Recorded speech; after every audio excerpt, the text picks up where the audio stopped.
नमस्कार शेतकरी मित्रांनो, ज्यांनी घन लागवड केलेली आहे त्यांच्यासाठी अतिशय महत्त्वाचा व्हिडिओ या ठिकाणी आहे. आणि आपण या व्हिडिओमध्ये सविस्तर या ठिकाणी सांगणार आहोत की घन लागवड, अतिघन लागवड वर्षी यशस्वी होतं. कारण की मागील 3 वर्षामध्ये आपण घन लागवड केलेली आहे आणि यावर्षी देखील आपण थोडं अंतर वाढवलेलं आहे.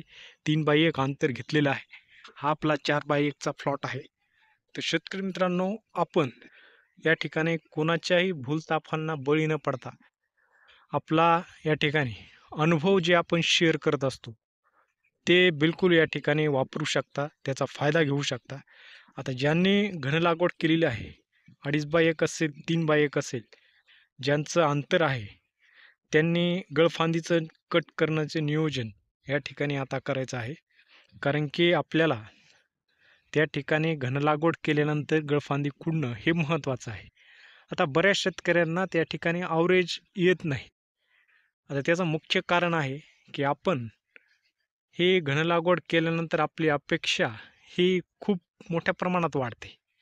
तशीच आपली पण वाढलेली होती. 2022 साली आपण ज्यावेळेस सुरुवातीला वेगवेगळ्या तज्ज्ञाचं मार्गदर्शनानुसार घन लागवड केलेली होती, त्यावेळेस आपल्याला वाटत होतं की जी बोंडांची संख्या व झाडाची संख्या याचा आपण गुणाकार करून जेवढं ॲव्हरेज येत होतं आपल्याला 25 क्विंटलचं ॲव्हरेज या ठिकाणी बसत होतं. परंतु अनुभव किती महत्त्वाचा आहे हे आता बघा. आपण 2022 पासून 22, 23, 24 या ठिकाणी वेगवेगळ्या प्रकारे थोडं अंतर घेऊन या ठिकाणी लागवड केलेली होती आणि गळफांदी देखील व्यवस्थितरित्या योग्य वेळी खुडलेली होती.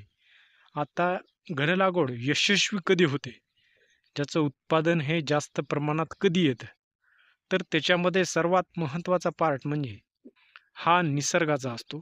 जर आपण जूनच्या पहिल्या 15 लागवड केलेली असेल, म्हणजे घन लागवड केलेली असेल, 2.5x1 असेल, 3x1 असेल, 3.5x1 असेल, असं अंतर घेतलेलं असेल आणि पावसाचं प्रमाण हे सप्टेंबरमध्ये हे जास्त प्रमाणात राहिलं, तर आपल्या प्रत्येक झाडाला 25-30 बोंड लागून सुद्धा आणि एकरी झाडाची संख्या 14,000, 17,000, 20,000 असून देखील आपल्याला बोंडाची सरासरीनुसार एकरी उत्पादन अपेक्षित येत नाही. त्याचं मुख्य कारण असं आहे की त्या ठिकाणी आपली बोंडसड होते.